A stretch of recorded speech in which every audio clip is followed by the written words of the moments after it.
오늘의 사연 시작합니다. 안녕하세요.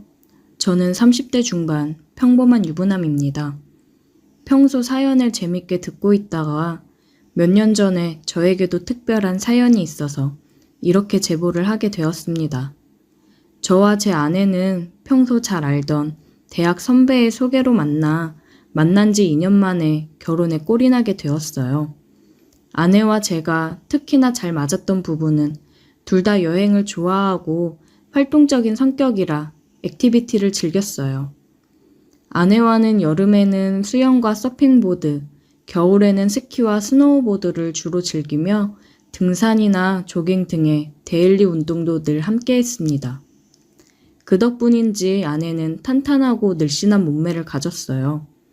지금도 애가 있다고 하면 다들 놀랄 정도로 몸매가 대단합니다.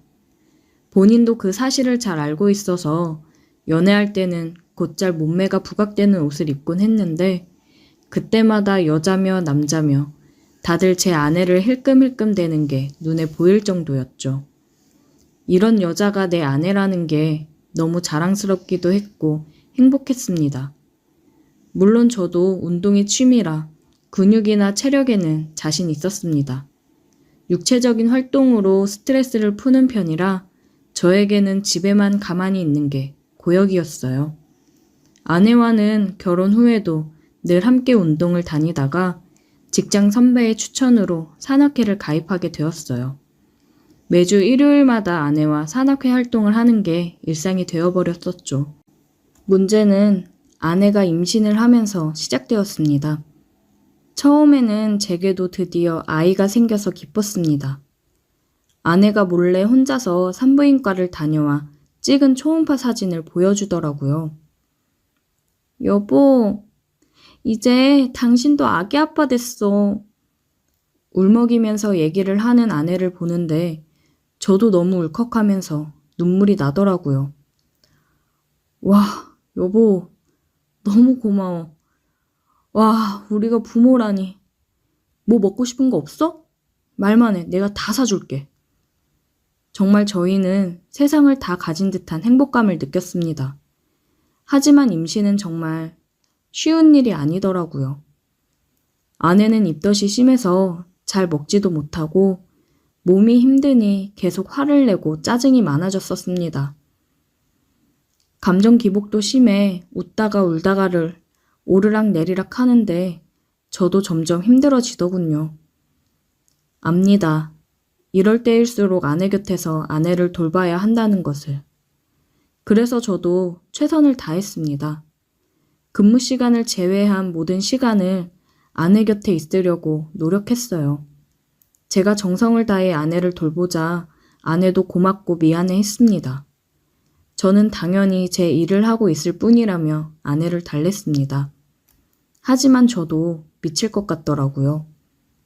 평일이고 주말이고 항상 집에서 아내를 돌보자니 활동적인 것을 좋아해 집에 있는 게 고역인 제게는 하루하루가 힘들었습니다.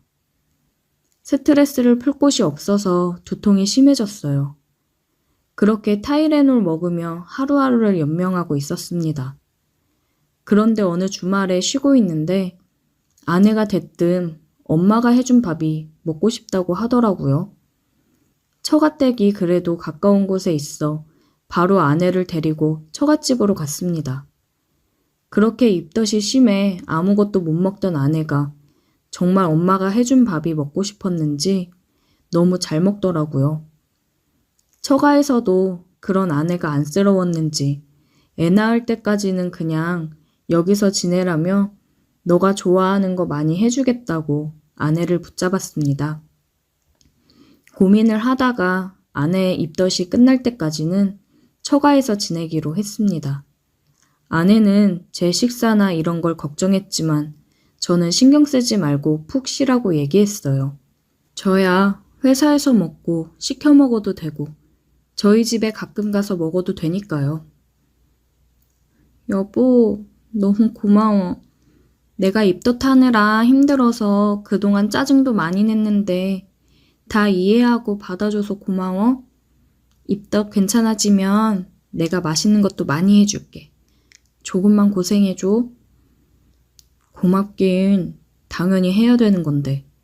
당신이 아무것도 못 먹고 힘들어하는데 내가 옆에서 해줄 수 있는 게 없으니까 미안하지. 여기서 지내면서 장모님이 해주시는 맛있는 음식 먹고 괜찮아지면 집으로 와. 내 걱정은 하지 말고 나도 자주 올게. 그렇게 아내를 처갓집에 두고 저는 집으로 돌아왔습니다. 생각해보니 결혼 후 아내가 없이 주말을 보낸 적이 한 번도 없더라고요. 그래서 막상 아내를 처가에 데려다주고 집에 오는데 좀 허전하긴 하더군요. 그래도 몸도 좀 풀고 바람도 쐴 겸 한강에 자전거를 타러 나갔습니다. 바람을 맞으며 달리는데 정말 행복했어요. 저녁에는 오랜만에 친구를 만나 한잔 했습니다. 오랜만에 맥주를 마시니 그렇게 좋을 수가 없더군요. 다음 날에는 오랜만에 산악회에 나갔어요. 아내가 임신한 후로는 나간 적이 없었거든요. 새로 들어온 멤버가 있었는데 눈에 확 들어왔습니다.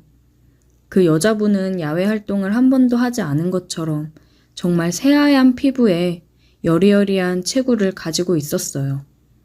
산행을 시작하자 다들 하나둘씩 무리를 지어 이동하는데 저와 그 여자분만 일행이 없어 자연스레 산행을 같이 하게 되었습니다. 이런저런 얘기를 나누며 산을 오르는데 그녀는 산악회를 시작한 지 얼마 되지 않았다고 하더라고요. 그래서 그런지 등산 초반부터 힘들어하길래 옆에서 부축해주며 그녀의 페이스에 맞춰 오르다 보니 저희만 많이 뒤처져 있었습니다. 그녀는 많이 미안해했지만 저는 괜찮다며 꼭 정상 등반을 해야 하는 건 아니니 무리하지 말라며 그녀를 안심시켰습니다. 결국 저희는 중간에서 내려오는 무리를 만나 함께 하산했어요. 그렇게 뒤풀이도 함께 가서 금방 친해지게 되었어요. 다음 주에도 산악회에 나가자 그녀가 반갑다는 듯이 제게 인사를 건네며 제 옆으로 왔습니다. 그렇게 매주 산행을 함께하며 우린 점점 더 가까워졌어요. 그러던 어느 날 그녀에게서 연락이 왔습니다. 산악회 단톡방에서 저를 보고는 저에게만 따로 연락을 했더라고요. 토요일에 시간이 되면 산악 장비를 사고 싶은데 자기는 봐도 잘 모르니 혹시 같이 가줄 수 있냐고 묻더군요. 흔쾌히 수락했습니다. 그렇게 매주 일요일에 만나던 그녀를 토요일에도 만나게 되었어요. 처음에 그녀를 본 순간 사실 깜짝 놀랐습니다. 항상 등산복을 입고 있던 그녀를 보다가 하얀 원피스를 입은 모습을 보는데 그녀의 하얀 피부가 더 부각되어 그렇게 청순 가련할 수가 없었어요. 너무 예쁘더군요. 제가 살짝 벙쪄 있자 뭘 그렇게 서 있냐며 자연스레 제 손을 잡아 이끌더군요. 사실 산행하면서 도와주느냐 항상 손을 잡았지만 이때는 좀 묘했습니다. 데이트를 하는 것 같더라고요. 그렇게 그녀의 손에 이끌려 매장에 들어가 신발이며 스틱, 가방 등등을 샀어요. 꽤 장비가 많아 혼자 들고 가긴 무거워 보여 집까지 데려다 주었습니다. 물건을 같이 들어주다 보니 자연스레 그녀의 집에 들어가게 되었어요. 혼자 사는 집 치고는 꽤 넓더라고요. 그녀는 오늘 고마웠다며 저녁이라도 먹고 가라며 저를 붙잡았습니다. 그렇게 그녀의 집에서 단둘이 치맥을 하게 되었어요. 그녀는 제 옆에 앉아서 계속 웃으며 스킨십을 하는데 저도 아내랑 떨어져 있은 지 오래되어 금방 몸이 달아오르더군요. 그래서 저도 대담하게 그녀에게 다가갔습니다. 거부하지 않더라고요. 자연스레 그녀의 허리를 감싸 안고 키스를 했습니다. 그리고 그녀와 함께 좋은 시간을 보냈어요. 체력이 좋은 줄은 알았지만 이 정도일 줄은 몰랐다며 하지만 그래서 더 좋았다고 하더군요. 저도 오랜만이라 그런지 원래의 저보다 더 대담해졌었거든요. 그 후로는 매주 토요일 밤마다 우리는 만나 뜨거운 시간을 보내고 함께 산악회를 다녀왔습니다. 등반 후에는 저는 가끔 아내를 보러 갔어요. 아내에게 살짝 미안한 마음이 들어 그만큼 아내에게도 헌신했습니다. 산악회에서 그녀를 만난 후에는 쌓이는 게 없이 모든 것을 내보낼 수 있어서 정말 개운했습니다. 한 번은 천천히 산행을 하면서 일부러 일행들과 뒤처져 인적이 드문 곳으로 가서 좋은 시간을 보내고는 했습니다. 짜릿하게 그녀와의 만남을 지속하다가 아내의 출산 예정일이 임박해 오면서 산악회에 소홀해졌습니다. 아이를 낳고 나서는 말할 것도 없이 거의 나가지 못하게 되었고요. 그렇게 자연스럽게 그녀와는 멀어졌습니다. 지금 저희 부부는 아이를 돌보느냐 정신이 없어요. 그치만 산악회에서 만난 그녀가 종종 생각이 나더라고요. 그녀가 아직도 산악회를 다니는지는 모르겠지만 아이가 좀 더 크면 산악회를 다시 나가 그녀를 만나고 싶긴 하네요. 그냥 아직도 산악회를 나오는지 잘 지내는지 궁금하더라고요. 지금 제 아이는 너무나도 사랑스럽지만 빨리 커서 아내와 단둘이 주말마다 산행이든 뭐든 다니고 싶어요. 함께 했던 모든 액티비티들이 그립습니다.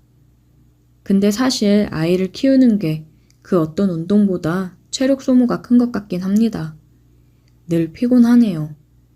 체력만큼은 자신 있었는데 저도 나이를 먹어서 그런 건가요? 그냥 요즘 따라 그녀가 자주 생각이 나서 사연을 보내봤습니다. 나중에 기회가 되면 또 만났으면 좋겠어요. 오늘의 사연 여기까지입니다.